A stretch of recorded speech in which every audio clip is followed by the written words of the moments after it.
Salam, berjumpa lagi dengan saya Gracia Pilo di channel Inyo Manis. Ayo berapologetika. Kali ini saya akan membahas topik tentang ajaran Kristen dan Islam tentang jin.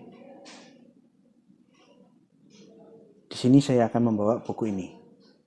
Sebenarnya buku tentang jin ada banyak. Buku tentang jin di dalam dunia Islam banyak penulis, banyak penerbit. Di dalam kekristenan hanya ada dua makhluk halus, malaikat Tuhan atau malaikat iblis. Malaikat yang memberontak kepada Allah itulah iblis dan anak buahnya, setan-setan. Tidak ada antara ini. Jadi kalau dia bukan malaikatnya Tuhan, dia iblis dan setan. Jadi jin, genderuwo, wewe gombel, teklek-eklek, ilu-ilu banaspati, gundul meringis, hantu kunyang, apalagi swanggi, semua masuk kelompok iblis. Di dalam Islam agak beda. Jin, makhluk halus ini ada dua macam.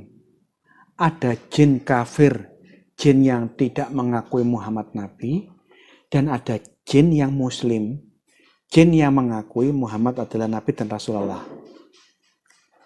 Di dalam iman Kristen, makhluk halus tidak punya agama. Dia tugasnya hanya untuk menjatuhkan manusia ke dalam dosa. Yang menarik di dalam ajaran Islam, jin itu adalah makhluk yang perilakunya sama seperti kita. Mereka berkembang biak, menikah, berhubungan seks, bisa selingkuh, bisa macam-macam. Anda bisa lihat di YouTube ulasan para ulama tentang perilaku jin. Saya hanya bacakan sedikit saja dari buku ini ya. Lihat. Apakah jin menikah?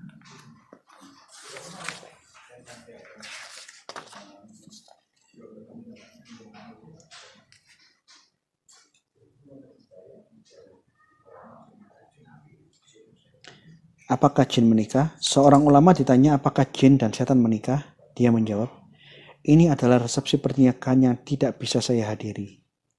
Artinya jika mereka menikah, tidak ada yang mengirimi saya undangan untuk menghadirinya. Jadi saya tidak menyaksikan pernikahannya. Dia berkata, kesimpulannya aku meruntuhkan firman Tuhan Allah Subhanahu wa Ta'ala seperti ini.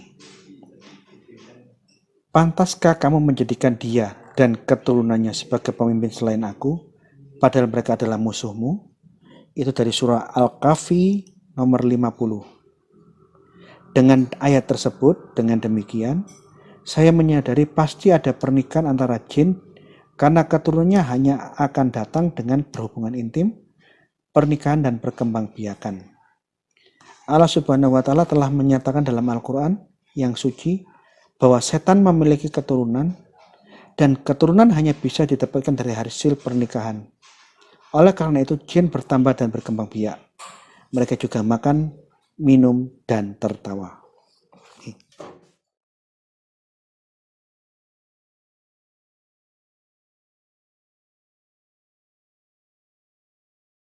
Dalam jiwa ini teman-teman ada potensi takut kepada Allah, mengenal Allah, tapi nanti dirusak oleh musuh Allah yang namanya syaitan.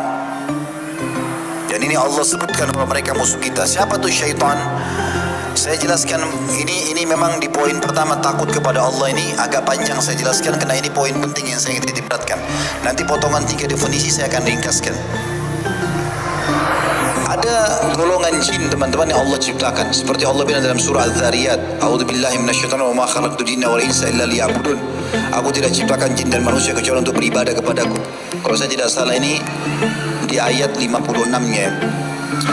Jadi Allah sebutkan ada jin. Nah di alam jin ini sama dengan manusia. Ada jin beriman sama dengan manusia beriman. Ini teman-teman mustahil berinteraksi sama kita. Jin-jin beriman tidak akan interaksi sama manusia. Makanya teman-teman kalau kembali kepada sejarah baginda Nabi Muhammad SAW, kita tidak pernah menemukan satupun riwayat Nabi melibatkan jin mukmin di perang Badar, di di perang Uhud, di perang Khandaq, Hunain, Tabuk, Fath Makkah. Gak pernah Nabi bilang ini saudara kalian dari jin ikut berperang nih. Gak pernah. Yang ada dalam surah Al-Jin, diceritakan surah Jin, ada kasus masuk Islamnya jin Nusaybin. Itu waktu Nabi SAW masih di Mekah, beliau pergi ke satu wilayah yang sekarang Saudi membuat satu masjid namanya Masjid Al-Jin. Itu untuk mengenang, bukan ada jinnya di sana ya, tapi mengenang. Waktu itu kisah Nabi SAW pernah ke sana, baca Quran, lalu ada jin-jin dari Irak datang mendengar, lalu mereka masuk Islam, lalu mereka menjadi dai di kaumnya. Tak pernah lagi datang. Seperti itulah. Nah, jin mukmin ini teman-teman tidak itu sama manusia. Sebagaimana kita orang beriman juga tidak perlu interaksi sama jin. Tidak diperintahkan untuk tidak boleh tidak nikah, tidak ngobrol, mereka juga tidak kelihatan, ya sudah. Kita urus alam kita. Ada jin, di alam jin sama manusia ada fasik namanya. Apa ini fasik? Jin muslim tapi masih banyak dosanya. Sama kalau manusia banyak dosanya, muslim fasik, masih zina, masih bohong, namanya fasik. Ada di alam manusia ada namanya kafir, di alam jin juga ada kafir. Tapi di alam jin ini kalau disatukan antara fasik sama jin fasik sama jin kafir, yang kafir sama yang banyak maksiat, itu di alam jin namanya syaitan. Dipimpin oleh iblis. Jadi tidak semua jin itu syaitan, tapi semua syaitan itu jin. Paham gak ini? Allahu a'lam.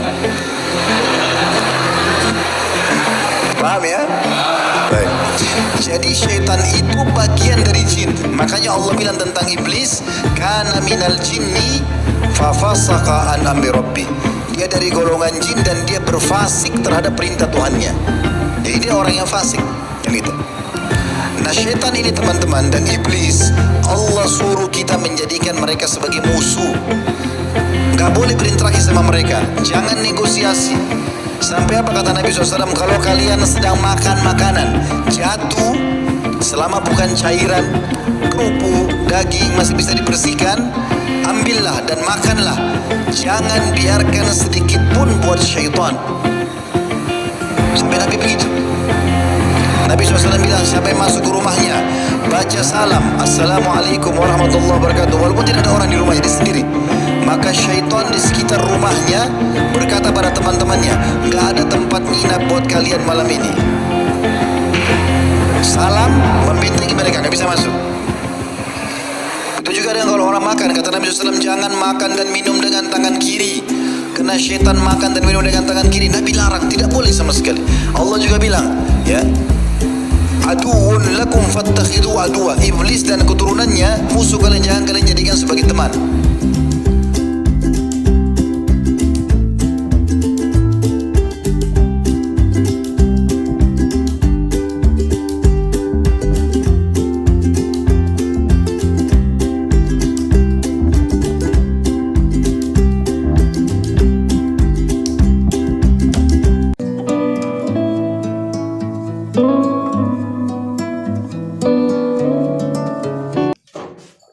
Jadi memang di dalam doktrin Islam, jin itu perilakunya sama kayak kita. Bedanya kita di alam nyata, mereka di alam gaib. Mereka punya istri sah, mereka bisa berbuat nakal, selingkuh dengan jin-jin yang lain. Bisa menghasilkan anak-anak sah, dan bisa melakukan perzinahan dan menghasilkan anak-anak haram. Ini ajaran Islam. Yang tentu saya tidak mempercayai. Saya tidak mempercayai hal ini. Karena di dalam Alkitab dikatakan malaikat itu tidak kawin dan mengawinkan. Jangan sesat kamu, karena di kehidupan yang akan datang manusia tidak kawin dan dikawinkan, melainkan hidup seperti malaikat. Jadi di kehidupan yang akan datang di surga, itu kata kiasan. Neraka itu kematian yang akan datang, surga kehidupan yang akan datang. Di surga kita hidup seperti malaikat. Jadi makhluk halus tidak kawin dan dikawinkan, itu ajaran Kristen. Ajaran Islam bertolak belakang. Jin punya agama. Dia bisa kafir, bisa Islam. Dan bisa berhubungan seks. Bahkan berzina. Nah, mengenai ajaran Islam ini, saya kadang-kadang ada sebuah pertanyaan yang mengganggu pikiran saya.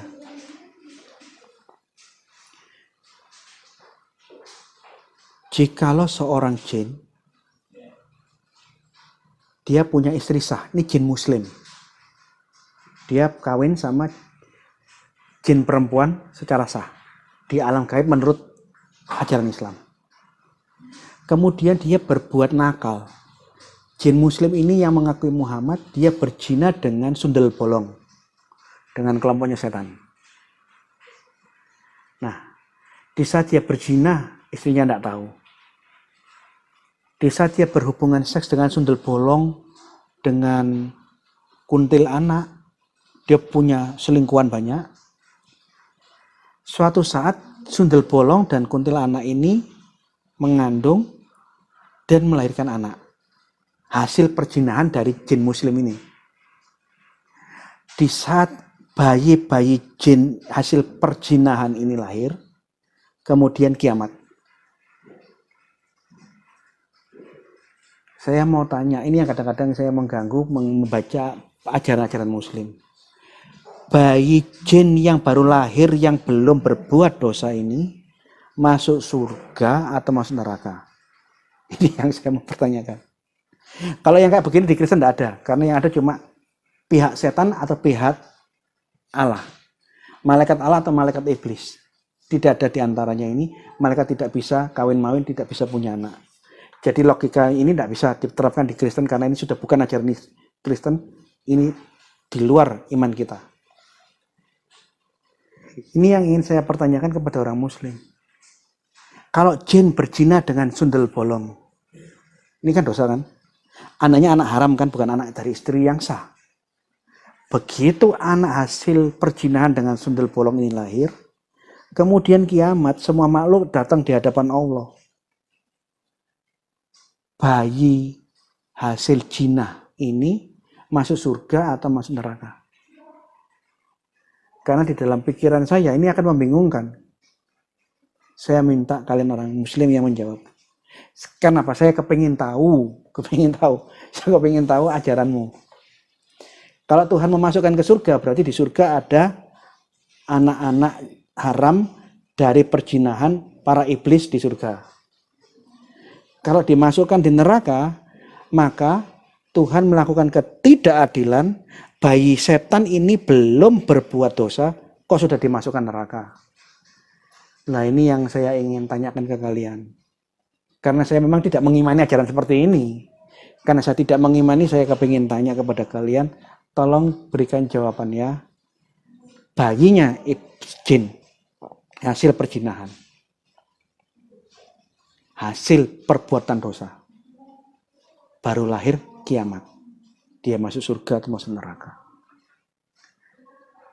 Tolong berikan jawaban. Saya akan menyaksikan jawaban-jawaban kalian supaya kita bisa saling berinteraksi, saling memahami, oh ajaran Islam seperti ini, ajaran Kristen seperti ini.